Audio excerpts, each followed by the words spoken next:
3월 18일 화요일 김유정의 똑똑 동안입니다.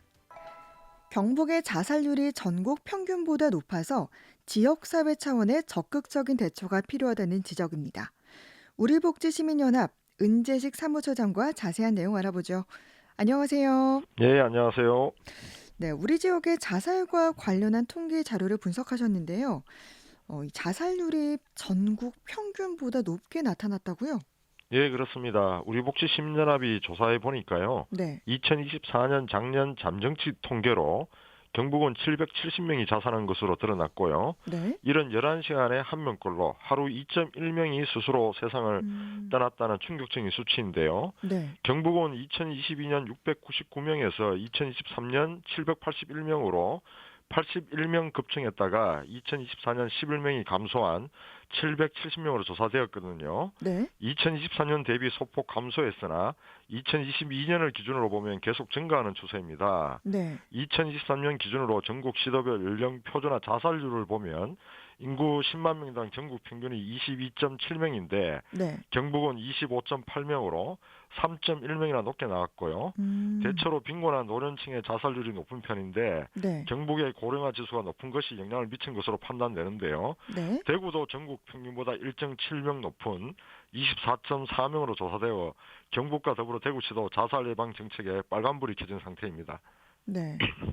그러니까 이제 대구와 경북 이쪽이 자살률이 전국 평균보다 높다라는 거잖아요. 예, 그렇습니다. 그런데 제가 알기로는 일단 우리나라의 전체 자살률도 세계적으로 봤을 때도 상당히 높은 편으로 알고 있는데 이 부분은 좀 어떻습니까? 예, 자살률은 한 사회의 구조적인 특징과 사회 통합의 정도를 보여주는 수치라 할 수 있는데요. 네. 한국은 경제협력기구 OECD 국가 중에 자살 1위라는 불명예를 지금 안고 있습니다. 네. 이 한국 사회가 자살의 위기에 몰려 있다고 볼 수 있는데요. 네. 전국적으로 보더라도 2024년 자살 사망자 잠정치를 보면 한 해 1만 4,439명이 스스로 목숨을 끊었습니다. 네. 이는 13년 만에 최다로 하루 평균 39.6명, 시간당 1.6명이 자살을 선택한 것으로 매우 충격적인 수치입니다. 네. OECD 국가 간 연령 표준화 자살률을 비교하면 OECD 평균이 10.7명인데 비해 한국은 2023년 기준으로 24.8명으로 두 배가 넘을 정도로 압도적으로 네. 높습니다. 그러네요. 노인 빈곤율 세계 1위라서 노인 자살률도 높은 데다가 이 30대 젊은 층의 사망 1위가 자살일 정도로 전 연령층에서 자살이 하나의 마지막 삶의 선택으로 자리 잡고 있을 정도로 네. 심각한 사회 문제가 되고 있는 상황입니다. 네. 정말 한국에서는 시간당 1.6명이라고 하면 진짜 이 시간에도 이렇게 죽어가는 사람들이 1.6명씩이다라는 거잖아요. 예, 뭐 이 시간에도 선택을 음. 할 가능성이 높죠. 네, 네. 정말 이게 사실 충격적이고 음, 1위를 하는 건 좋지만 이렇게 자살률 1위는 정말 좋지 않은데 음. 이게 세계 최고 수준이라고 하니까 또 그중에서 우리 지역의 자살률이 높다니까 참 심각하지 않나 싶습니다. 예, 심각합니다. 자살은 평균 6명의 유족이 발생하고 음. 일반적 사망보다 극심한 심리, 사회적 고통을 경험하며 네. 이 부정적 사회적으로 좀 파급 효과가 낮고 있기 때문에 이런 식으로 보고되면 자살이 심각한 상황인데요. 네. 그래서 자살을 사회적 문제로 인식하고 전국적으로 적극적으로 조기 개입을 할 필요가 있는데요. 네. 이 경북의 자살률은 강력시도 중 충남, 충북, 제주, 강원에 이어서 5번째이고요. 네. 17개 강력시도로 확대하면 6번째로 높습니다. 음. 참고로 대구는 8대 광역시 중에 3번째이고 네. 17개 강력시도 중에서 8번째로 높거든요. 네. 경북과 대구 모두 전국 평균보다 상당히 높은 지역입니다. 음. 혹시 이렇게 높게 나타난 뭐 이유가 따로 있습니까? 뭐 한국 사회가 전체적으로 높은 부분도 있고 네. 또 그에 따라서 대구 경북도 자연스럽게 높은 부분이 있을 것 같은데요. 네. 뭐 여러 가지 어떤 자살이 하나의 어떤 정신 건강의 문제뿐만 아니라 네. 여러 경제 사회 문화적인 영향 모두 복합적인 영향에서 오는 거기 때문에 총체적으로 네. 좀 접근할 필요가 있습니다. 네. 또 앞서 말씀하신 것처럼 뭐 노인 빈곤율의 이런 자살률이 높다라고도 하셨잖아요. 예, 예. 이쪽 대구 경북 쪽에 또 노인들이 많다 보니까 또 이런 뭐 퍼센테이지가 높게 나타나지 않았나 이런 또 생각도 드는데 예, 예. 경북 중에서도 이제 시군별로는 좀 어떻습니까? 이 시군별로 가장 최근 자료는 2023년 자료인데요. 네. 연도별 편차는 있지만 2023년의 경우 인구 10만 명당 연령 표준화 자살률을 보면 네. 성주군이 42.3명으로 가장 높고요. 네. 다음은 김천시 35.8명, 울릉군 33.4명, 경산시 29.2명, 청도군 28.9명, 음. 경주시 28.7명, 뭐 이런 순으로 이제 나오고 있습니다. 네.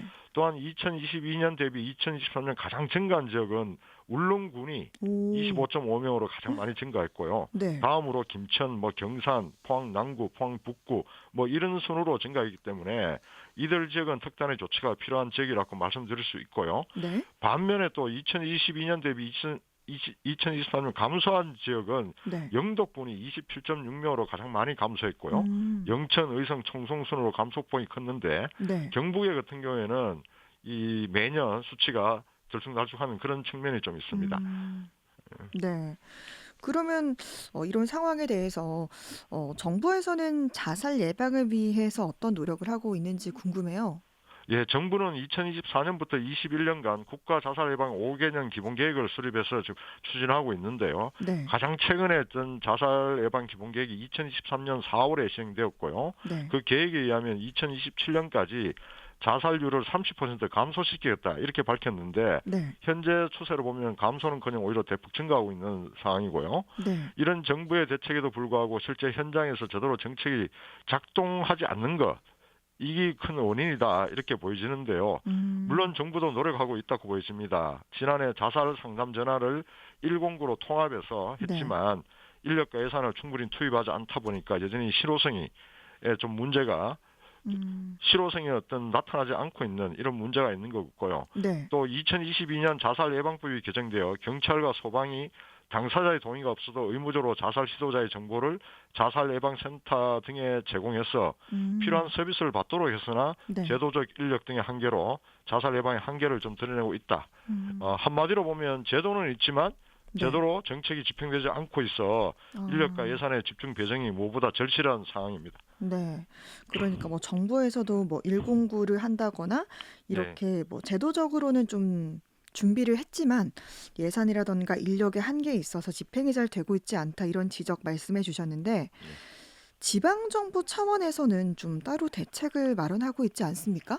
예, 지방 정부도 정부 계획에 따라서 매년 자살 예방 시행 계획을 세우고 있고요. 네. 그렇지만 이 정책은 겉돌기는 마찬가지다 이렇게 보여지는데요. 음. 지방 정부도 조례에 의해서 관련 위원회와 자살 예방 센터를 설치하고 자살 예방 계획을 수립하고 있어요. 네. 근데 실제 현장에서 제대로 작동하는지 실효성 여부를 판단할 수 없고요.